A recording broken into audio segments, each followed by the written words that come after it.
નમસ્કાર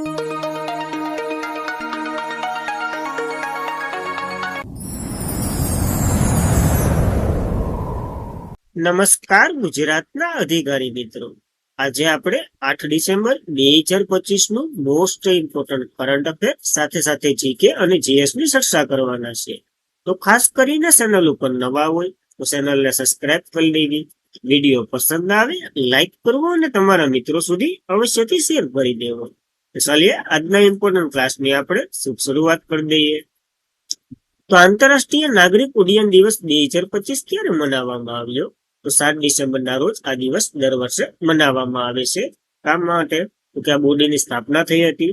દર વર્ષે 7 ડિસેમ્બરે ઉજવવામાં આવતો વૈશ્વિક જે વિકાસ અને નાગરિક ઉડ્ડયનની મુખ્ય ભૂમિકાને ઓળખવા માટે આંતરરાષ્ટ્રીય નાગરિક ઉડ્ડયન સંગઠન દ્વારા સ્થાપવામાં આવેલો એક દિવસ છે. કારણ કે આની સ્થાપના થઈ હતી એટલે એના માટે ઉજવીએ છીએ. આની થીમ સલામતી આકાશ, ટકાઉ ભવિષ્ય અને બધા માટે બધા સાથે એવી છે. 80મી વર્ષગાંઠ છે. કારણ કે આની સ્થાપના 7 ડિસેમ્બર 1944 ના રોજ જે 52 દેશો ભેગા થયા હતા, ત્યાં તો કે અમેરિકાના શિકાગોમાં ભેગા થયા હતા અને અહીંયા જ આંતરરાષ્ટ્રીય નાગરિક ઉડ્ડયન સંમેલન કરાયેલું હતું, જેમાં 52 હસ્તાક્ષર કર્યા હતા અને એના જ માટે આ શિકાગો સંમેલન તરીકે પણ ઓળખવામાં આવે છે. અને બધી હસ્તાક્ષર કર્યા હતા ને એટલા માટે, અને ત્યારથી જ આપણે 7 ડિસેમ્બરે આ દિવસ ઉજવીએ છીએ. તો ખાસ યાદ રાખવું.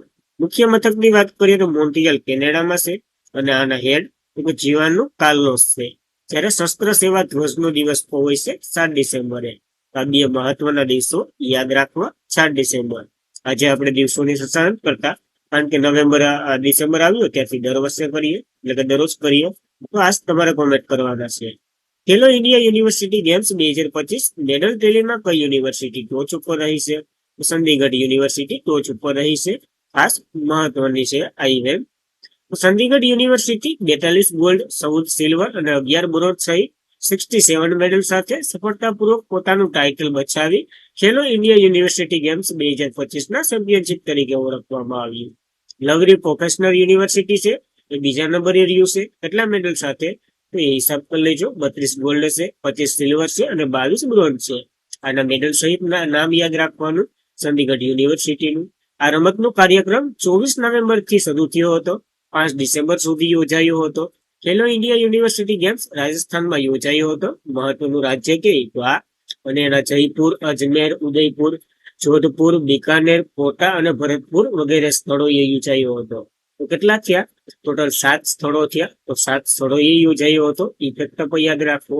આ વખતે ખેલો ઇન્ડિયા યુનિવર્સિટી ગેમ્સ 2025 વખતમાં કેઇનોડ, કાયાંગિંગ, સાયકલિંગ અને બ્રિજ જેવી ગેમો પણ ઉમેરવામાં આવી હતી, વોલીબોલ જેવી. તો ખાસ એ પણ મહત્વની છે, તો આપણને યાદ રહેવી જોઈએ. ત્યારબાદ સંસદે તમાકુ ડ્યુટી વધારવા માટે સેન્ટ્રલ એક્સસાઇઝ એટલે કે સુધારા બિલ રજૂ કર્યું. એ 2025 નું પસાર કરી દીધું. રાજ્યસભામાંથી પાછું આવી ગયું અને લોકસભામાંથી પસાર થઈ ગયું. તો આ અધિનિયમ કયા અધિનિયમનું સ્થાન લેશે? તો 1944 નો જે અધિનિયમ હતો ને એમાં સુધારો કરી અને હવે 2025 નું ટાઇટલ મેળવવામાં આવશે. આ 44 નું આપણને ભૂલવાનું નથી. તો સંસદે આજે સેન્ટ્રલ એક્સસાઇઝ સુધારા બિલ 2025 રજૂ કર્યું. રાજ્યસભામાં મંજૂરી આપ્યા બાદ લોકસભામાં પરત મોકલવામાં આવ્યું છે. હવે આમાં આપાતકારી જકાત એટલે કે એક્સસાઇઝ ડ્યુટી લાગશે. જે ભારતમાં ઉત્પાદન થતા જે વગેરે ઉત્પાદનો હોય ને એના ઉપર નાખવામાં આવતો એક ટેક્સ છે. આ ઉત્પાદન આધારિત કર હોય, એટલે કે ફક્ત ત્યારે જ વસૂલ કરવામાં આવે જ્યારે આનું ઉત્પાદન ફેક્ટરીમાં બનતું હોય ને ત્યારે જ આની ઉપર ટેક્સ નાખી દેવામાં આવે. જીએસટી થી બાકાત છે આ ટેક્સ, એ પણ આપણને ખબર છે. આ કાયદાનો ઉદ્દેશ્ય તો કે સેન્ટ્રલ એક્સસાઇઝ એક્ટ 1944 માં સુધારો કરવામાં આવ્યો. ખાસ કરીને સિગારેટ, હુક્કા, તમાકુ, જે સાવવાની તમાકુ વગેરે જે તમાકુ પ્રોડક્ટ છે ને એ બધી ઉપર આ ટેક્સ લાગશે છે. આપણને ખ્યાલ જ હોય, જયારે જીએસટી ભણ્યું હતું ત્યારે તમને કીધું હતું કે એક શેષ આપણે શું કહેવાય, આ એક્સરસાઇઝ છે ને એટલે એક્સેસ ડ્યુટી એને શેષ રાખ્યો હતો. કારણ કે આની જે આવક થાય ને એ ડાયરેક્ટ રાજ્યને સોંપવાની હતી. હવે જીએસટી માંથી જે ભાગ પડતા એમાંથી અને પ્લસ આ એક આપવાનો હતો, તો એ હવે 2022 માં સમાપ્ત થવાનો હતો. પરંતુ કોવિડના કારણે ન થયો અને આને લંબાવ્યો હતો 2026 સુધી. હવે લંબાવ્યો તો હવે 2026 માં સમાપ્ત થવાનો છે. પાછો એક અધિનિયમ નાખી અને રાજ્ય કે તમને વાપરો એવું કીધું છે. એક્સસાઇઝ ડ્યુટી કેટલા વધારો થયો છે? 160 ને 70 પર નાખ્યું અને 1000 ડાયરેક્ટ 200 રૂપિયા વધારો.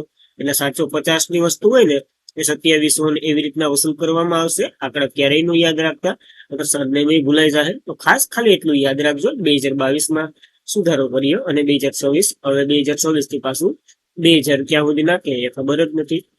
ડોક્ટર રેણુકા અય્યર એનસીસી ના મુખ્ય તબીબી અધિકારી બન્યા છે. આ એનસીસી અમેરિકાની બહુ મોટી એક શું કહેવાય હોસ્પિટલ છે, જેના head Renuka Iyer national comprehensive cancer નેટવર્કના નવા ચીફ મેડિકલ ઓફિસર તરીકે ચૂંટાયા છે. ખાસ યાદ રાખવા, 24 ફેબ્રુઆરી 2024 થી અમલમાં આવશે. આની નિમણૂક વિશ્વભરમાં અધિકૃત કેન્સરની સારવારની માર્ગદર્શિકા માટે જાણીતી આ એક સંસ્થા છે, અમેરિકાની છે. તો ખાસ એ પણ યાદ રાખવું. અને એના હેડ રેણુકા અય્યર બન્યા છે, એ પણ યાદ રાખવું આપણને. ત્યારબાદ તાજેતરમાં જ કયા દેશનો માઉન્ટ મેરાપી જ્વાળામુખી ફાટી નીકળ્યો છે? તો ઇન્ડોનેશિયામાં જ્વાળામુખી આવેલો છે અને ઘણો ખરો ચર્ચામાં પેલા પર રહી ચૂક્યો છે. વિશ્વનો સૌથી સક્રિય જ્વાળામુખીમાંનો એક ઇન્ડોનેશિયાનો માઉન્ટ મેરાપી જ્વાળામુખી મોડી રાત્રે ફાટી નીકળ્યો અને ગરમ લાવા વગેરે તો કાઢે જ છે, આપણને ખબર જ છે. માઉન્ટ મેરાપી જ્વાળામુખી, જેને અગ્નિ પર્વત તરીકે પણ ઓળખવામાં આવે છે, તો આ કઈ પૂછાઈ શકે એ આપણને યાદ રહેવું જોઈએ. ઇન્ડોનેશિયા. ત્યારબાદ ચર્ચામાં રહેલ નાગરિક ઉડ્ડયન મહાનિર્દેશકના વડા કોણ છે? તો ફૈઝ અહેમદ છે. અને આ વડા શા માટે ચર્ચામાં છે? તો આપણને ખબર જ છે, હમણાં ડિલે થાય છે બધી ફ્લાઇટો અને કેન્સલ ઘણી થાય છે, એ બધી ચર્ચામાં રહી અને આ ચર્ચામાં છે. તો નાગરિક ઉડ્ડયન મહાનિર્દેશક એ ફ્લાઇટ ડ્યુટી કાઇટ લિમિટેડને નિયમોનો સંપૂર્ણ સુધારો કર્યો છે. આ નિયમો લાગુ થવાના કારણે ઇન્ડિગો ફ્લાઇટ મોડી અને રદ વગેરે જેવા કારણો અનુભવે છે. ભારતમાં પાયલોટની સ્થાન એટલે કે સ્થળને ધ્યાનમાં રાખવામાં નથી આવ્યું અને ઘણી વખત તો પાયલોટ એટલો થાકી ગયો હોય તેમ છતાં પણ ઉડાન અને સુરક્ષા સાથે ઉભો નથી રહી શકતો. એ બધીને ધ્યાનમાં લઈ અને ઘણા ફેરફાર કર્યા છે. તો કેટલાક મહત્વપૂર્ણ નિયમમાં ફેરફાર કર્યા એ જોઈ લઈએ. અગાઉ પાયલોટ દર અઠવાડિયે 36 કલાક સતત આરામ અથવા તો એને વધારી અને 48 કલાક કર્યો. તો 36 કલાકનો આરામ હોય એ 48 કલાક કરશે પાયલોટ. અગાઉ પાયલોટ એક શિફ્ટમાં 6 રાત્રિ લેન્ડિંગ કરી શકતો હતો, હવે એ ઘટાડી 2 રાત્રિ કરી દીધું. તો સના ડાયરેક્ટ અડધા કરી નાખ્યા, તો અડધી ફ્લાઇટો રદ થઈ જાય એવું બધી છે. અને એક મોડી રાત્રે સમય અને વ્યાખ્યા બદલી. એક મોડી રાતનો સમય તો કે 12 થી 5 વાગ્યા સુધી હતો પેલા, પરંતુ હવે બદલી અને 12 થી 6 વાગ્યા સુધીનો કરી દીધો. તો ખાસ આવા ઘણા ફેરફાર કર્યા છે, એના લીધે ફ્લાઇટો રદ અને તમે સમાચારમાં જોતા જશો. આને કોને કર્યું? ડાયરેક્ટર જનરલ ઓફ સિવિલ એવિએશને કર્યું. એક વૈધાનિક સંસ્થા છે, ભારતમાં નાગરિક ઉડ્ડયન ક્ષેત્રનું નિયમન કરે છે, જેની રચના 1978માં થઈ હતી. આનું હેડક્વાર્ટર નવી દિલ્હીમાં છે અને ડીજી ફૈઝ અહમદ કિદવાણી છે. તો ખાસ યાદ રાખવા આ મહત્વના પોઈન્ટો. ત્યારબાદ કયા શહેરમાં તાજેતરમાં જ ભારતનું પ્રથમ સંકલિત નાણાકીય શહેર જાહેર કરી દેવામાં આવ્યું છે? તો અમરાવતી આંધ્રપ્રદેશનું નવું કેપિટલ એ જાહેર કરી દીધું છે. ખાસ યાદ રાખવું આપણને. તો અમરાવતી ભારતનું પ્રથમ સંકલિત નાણાકીય શહેર જાહેર કરવામાં આવ્યું. અમરાવતી દેશનું પ્રથમ સંકલિત નાણાકીય શહેર તરીકે ઉભરી આવ્યું છે, જે ભારતમાં આર્થિક અને માળખાકીય વિકાસનું એક મહત્વપૂર્ણ સીમાચિહ્ન છે. કેન્દ્રીય નાણામંત્રી આપણા માસી નિર્મલા સીતારમણે આ જાહેરાત કરી છે અને મુલાકાત સમયે જ આની જાહેરાત કરી છે. આ સંકલિત નાણાકીય શહેર એટલે શું?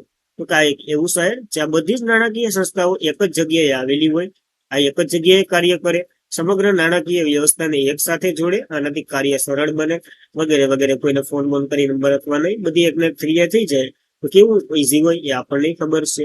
અમરાવતી સંકલિત નાણાકીય શહેર શા માટે અમરાવતીથી જ બનાવવામાં આવ્યું? કારણ કે અમરાવતીમાં 15 થી વધુ જાહેર ક્ષેત્રની નાણાકીય સંસ્થાઓ છે, એના મુખ્ય મથકો છે, એવું બધું ધ્યાનમાં લઈને.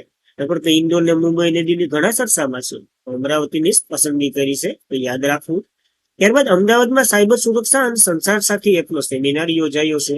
તો ડિપાર્ટમેન્ટ ઓફ ટેલિકમ્યુનિકેશન અને ગુજરાત લાયસન્સ સર્વિસ એરિયા દ્વારા 28 નવેમ્બરના રોજ અમદાવાદ આરસી ટેકનિકલ ઇન્સ્ટિટ્યુશન ખાતે સાયબર સુરક્ષા અંગે જાગૃતિ લાવવા માટે એક સેમિનાર થયો અને ત્યાં સંચાર સાથે ઘણું એવું ચર્ચામાં છે અને આને લીગલી પણ કરી દીધું બધામાં, તો એ કોઈ યાદ રાખવું. સેમિનારનો મુખ્ય હેતુ નાગરિક સાયબર ફ્રોડથી બચવા કેન્દ્ર સરકારના સંચાર સાથી પોર્ટલની વિગતવાર માહિતી અહીં આપેલી છે. તો તમે સેમિનાર પર જોઈ શકો છો, સર્ચ કરવાનું બધી મળીએ અત્યારે તો. ત્યારબાદ કયા ક્ષેત્રના તકોનો વધારો કરવા માટે ઇન્ડેપ્થ એપ રજૂ કરવામાં આવ્યું છે? તો આ ત્રણેય એટલે કે એમએસએમઈમાં સુધારો કર્યો છે. એમએસએમઈ, મોલ એ વગેરે આપેલા તમામ આવશે, કારણ કે સૂક્ષ્મ ઉદ્યોગ, લઘુ ઉદ્યોગ અને મધ્યમ ઉદ્યોગ એ ત્રણેય એમએસએમઈમાં જ આવે છે. જોઈ લે રૂબ્રિકમાં. તો national institution research of development કાઉન્સિલે ભારતમાં એટલે સૂક્ષ્મ, લઘુ અને મધ્ય ઉદ્યોગ MSME ને ઝડપથી વિકાસ કરવા માટે, વ્યવસ્થિત અને તેની સરળતાને મેળવવા માટે રચાયેલ એક નવું ડિજિટલ પ્લેટફોર્મ ઇનડેપ લોન્ચ કર્યું છે. આનું કાર્ય શું છે?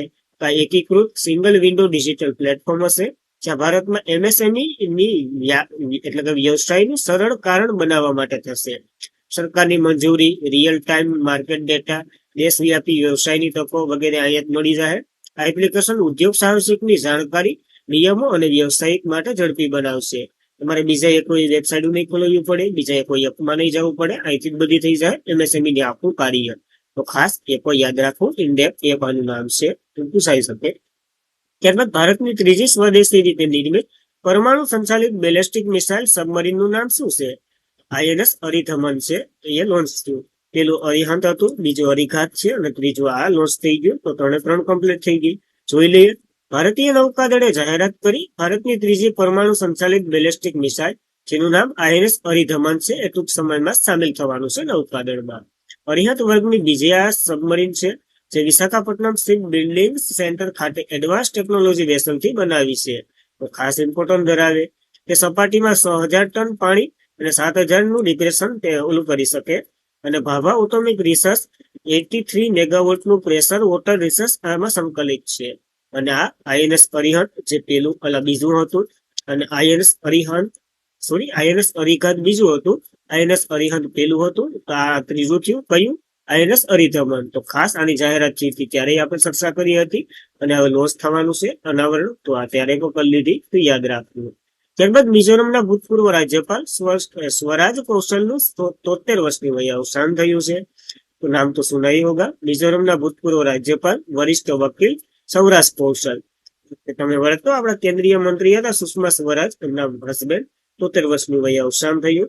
12 જુલાઈ 1952 ના રોજ સોમલામાં જન્મેલા, એટલે કે હિમાચલ પ્રદેશમાં જ આવેલું છે. સિમલા થોડુંક સુધાર લેજો. સ્વરાજ કૌશલ 1990 ના 37 વર્ષની ઉંમરે મિઝોરમના રાજ્યપાલ તરીકે બન્યા હતા. હાલ અવસાન થઈ ગયું છે. ખાલી નામ યાદ રાખવું આપણને. અને આજના માટે એટલું જ હતું. ખાસ કરીને મિત્રો, વિડીયો પસંદ આવે લાઈક કરો, તમારા મિત્રોને શેર કરો. ચેનલ પર નવા હોય તો અવશ્યથી સબસ્ક્રાઇબ કરી લેવી. PDF સ્ટડી મટીરિયલ માટે ટેલિગ્રામમાં જોઈન્ટ થઈ જવું. તો બસ આજના માટે એટલું જ હતું. ખાસ કરીને તમારા પ્રતિભાવો કોમેન્ટમાં દર્શાવજો, જેથી કઈ સુધારો વધારો કરવાની ઈચ્છા હોય તો આપણે કરી નાખશું. તો આજના માટે એટલું જ હતું. જય હિન્દ, જય ભારત.